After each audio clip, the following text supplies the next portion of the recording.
What's going on, guys? I'm Tommy, and I'm coming at you with an action figure review. Today, I'm going to be reviewing Hasbro The Black Series Ahsoka Tano Peridea from the Ahsoka series. Ahsoka had a huge character change in the Ahsoka series, and with that came a new look. About halfway through the show, she becomes what the fandom has dubbed Ahsoka the White. A lot of people were anticipating this costume for her, and I'm excited to have it in the line now. This release of Ahsoka is a mainline release for the Black Series in 2024, meaning you can find this figure at your local Walmarts and Targets, as well as fan channels like Big Bad Toy Store and GameStop. Ahsoka comes in the standard packaging for the Black Series right now, so up at the top you have your Black Series logo, a nice big plastic window showing you the figure and her accessories. On this side here you have vertical text showing you the character's name, you have that she is number 11 in the Ahsoka subline, and then down here you have in that nice kind of bluish color the Ahsoka series name. Down at the bottom you have some logos. On the side of the box, you've got some mural art showing you Ahsoka. This looks really good. Very good likeness to Rosario Dawson here. And again, the character's name down at the bottom. On the back of the box, you have the Black Series logo, the character's name again. We have a mural image that we saw on the side of the box, blown up quite a bit. And we have a bio in about 1,000 different languages. This bio reads, "On her quest to stop Grand Admiral Thrawn's return, Ahsoka Tano once again touches the world between worlds and emerges with newfound wisdom." Just again reiterating, she is number 11 for the Ahsoka subline. Down here you have all your legalese. Please don't feed this action figure to your babies. On this side we have the Black Series logo. On the bottom of the box we have even more legalese, and on the top of the box we've got nothing. Pretty standard for Black Series packaging here in 2024, so let's get this figure opened and we'll check her out. Alright, here's Ahsoka out of the box. Before we check out the figure, let's check out her two accessories she comes with, that being her two lightsabers. So here is her, I guess her main lightsaber here. You've got some really nice work on the hilt here as far as paint applications and sculpt go. Some nice gray and black details here, and a little bit of almost like a gold color up at the emitter here, giving you a nice milky white lightsaber blade. These do obviously disconnect. As you can see, it's very easy to do. This is what they look like when separated, and there are little rings at the bottom of both of the lightsaber hilts. This gives you the ability to hook these onto her belt, which I will show you in a little bit. Similarly to the main lightsaber, this is Ahsoka's Shoto saber, so you do still have some paint applications, obviously not as heavy-handed with the paint applications on this one as we saw on the main lightsaber, and again the same concept with the lightsaber blade color and the fact that they do separate as well. Alright, let's take a look at the Ahsoka figure. So surprisingly, you know, a lot of people I think thought this was just going to be a repaint of the Ahsoka figure that we got originally in the Mandalorian subline and then later was repacked into the Ahsoka subline. There's a lot of new going on here. One of the biggest things I want to point out is the Leku and Montrals are a new sculpt. So this whole piece on the top of the head is a new sculpt as opposed to the old Ahsoka figure. Looking at the face, this looks a lot like Rosario Dawson. This is one of Hasbro's best likenesses. They've done a great job at doing Rosario Dawson's likeness, especially because she has such a recognizable face. I think they did a really good job. The face printing for the face tattoos look really good as well. I think that they did a really good job keeping these even, at least on my copy. The quality control was done very well. And the paint on the Leku and the Montrals is very intricate and is also done very well. I really like how much the striping comes in, and I really like that it's not sloppy or anything like that.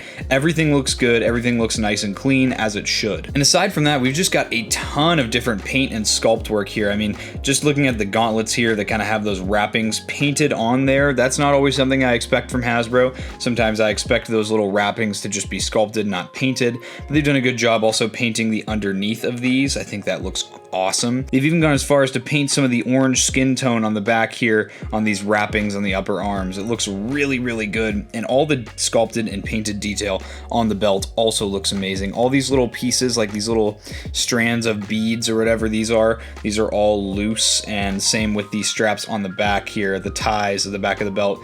These are all loose pieces. It looks like there's, what, 4 of them? Yeah. These look really good. Down at the shins, you get more of that almost like samurai armor. I really like the way this looks, the way it's wrapped around here. Everything about this just looks awesome, and I'm really, really happy with how this figure turned out. Again, I know a lot of collectors were a little upset that this didn't come with a soft goods poncho. Me, I didn't really care. I wanted this look for Ahsoka on my display regardless, and there's no telling when Hasbro is going to do the version of Ahsoka with the cloak, so only time will tell, but for now, I'm more than happy with this version on my shelf. And I also just really want to point out the textured plastic here. I don't know how well it's gonna come out on the camera here, but on the thighs, this looks awesome. A lot of the fabrics are very textured, very uniquely done, and they've done a great job of really emulating that in figure form. All right, checking out articulation, Ahsoka has a double ball jointed neck, which is gonna get you some decent range. She can look down quite a bit, and she can also look up a little bit, surprisingly, with the Leku that's kind of blocking her articulation there. This is not something I blame Hasbro for. This is a Lucasfilm design, so Hasbro worked with what they had here. You can get some tilt out of that head, and she can also still turn her head right and left a little bit. It's, again, a little hindered, but it still can be done. You have some butterfly joints. These are super deep cut butterfly joints in here, so you can get some really nice range out of those butterfly joints, and those are going to be great for the acrobatic posing we're going to want to do with this figure. She does have some deep cut single jointed elbows, which are going to get you just past that 90-degree mark. Those do have a swivel at the top of the elbow here. And then at the wrist, she does have a swivel at the wrist, as well as a vertical joint in that right hand. And then in the left hand here, looks like she has another vertical joint as well. She's got a ball joint at the midsection here, which is going to give you some really, really nice range. The overlay of the belt does not hinder that at all. She does have some ball joints at the hips, which get you some really good range. These pieces of the overlay also move themselves out of the way very easily, and I think it's done really, really well. There is no cut for a thigh swivel on this figure. With some of these newer figures, Hasbro has opted to a new version of hip joint, which gives you all the ability to pivot in and out for the thighs, kind of emulating the same articulation. This is probably one of the best ranges I've seen for this out of this new design without it looking ridiculous on the figure. She's got some deep cut single jointed knees, which are hidden really well underneath the baggy pants. I think they've sculpted this perfectly to give you the effect of the baggy pants while also giving you good range of articulation. As you can see, she can get to that 90-degree mark, and it's very, very good for Black Series. There is also a swivel at the top of the knee here in case you want to get some more pivot out of that leg, and then there is a forward-facing pin for rocker down here at the ankles, as well as a hinge, which is going to get you just a little bit of forward and plenty of back. So as far as articulation goes, this is pretty standard for the Black Series line for 2024. So let's get her accessories in hand so we can pose her up. All right, so these lightsabers, so the little pegs here that you can see on the little pieces here on the sides, you can just kind of take your lightsabers and push those into place like that. And I mean, there's no right or wrong way to put these in. You can kind of put them in however you want, switch sides if you want to, and they do surprisingly pass the shake test. I didn't think they would, but with friction they hold in there very nicely, and you can even articulate the legs with the lightsabers on the hips and they're not going to fall off. So very good job on Hasbro's part making these accessories be able to be held on the belt securely. However, this is an Ahsoka review, so we're going to be reviewing her with lightsabers in hand. So to put the lightsabers back together, all you do is just push the blades back into the hilt. As far as lightsabers go, she does hold them in the hand very easily. Very nice secure grip for the main saber in the right hand. Passes the shake test, no problem at all. And then as far as our Shoto saber goes, it's going to be the same story. She can fit that into the hand very nicely, and again, passes the shake test without any issues. First pose we're going to give to Ahsoka here is kind of her battle stance that she takes a lot in this series. I think it looks really good, and even though you have some limited articulation up here at the head as far as turning the head goes, you can very easily swivel that midsection back and forth to help you get into some of those more unique poses. And of course, it's Ahsoka, so who would she be if she was not reverse gripping her lightsabers? So this is a very nice pose that we can get Ahsoka into with the reverse grip on the lightsabers. This looks very nice too. Here's another nice little Ahsoka pose. I love when they pose her up in the promo shots so that she's got the sabers kind of reverse gripped, crossed behind her. It's very easy to do with the articulation of the arms, and I think it looks great. This would also be a great one for the shelf. And here, I think a pose like this is just a testament to how far the Black Series has come with its articulation. articulation. I mean, the fact I'm able to very easily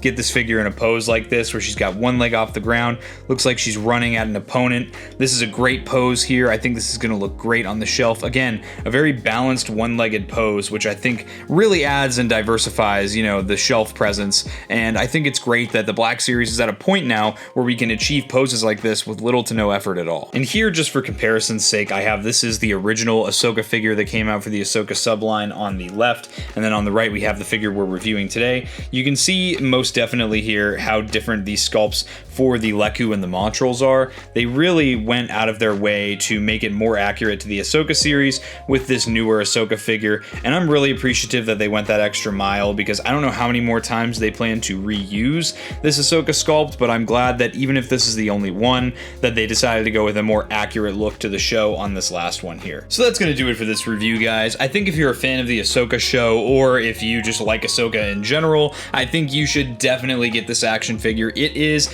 honestly just as good as the last Ahsoka figure, if not better. I'm a huge fan of this one, the way it looks, it's more accurate to the series. All around, I think this is definitely worth adding to your collection. With that being said, guys, I hope you enjoyed this review. If you did and you're not yet subscribed, subscribe to Blitz Transmissions. I've got awesome Star Wars content coming out all the time. Make sure to check out my social media, all of which is linked in the description below. That's going to be all for this review, guys. I'll catch you for the next one, and may the Force be with you.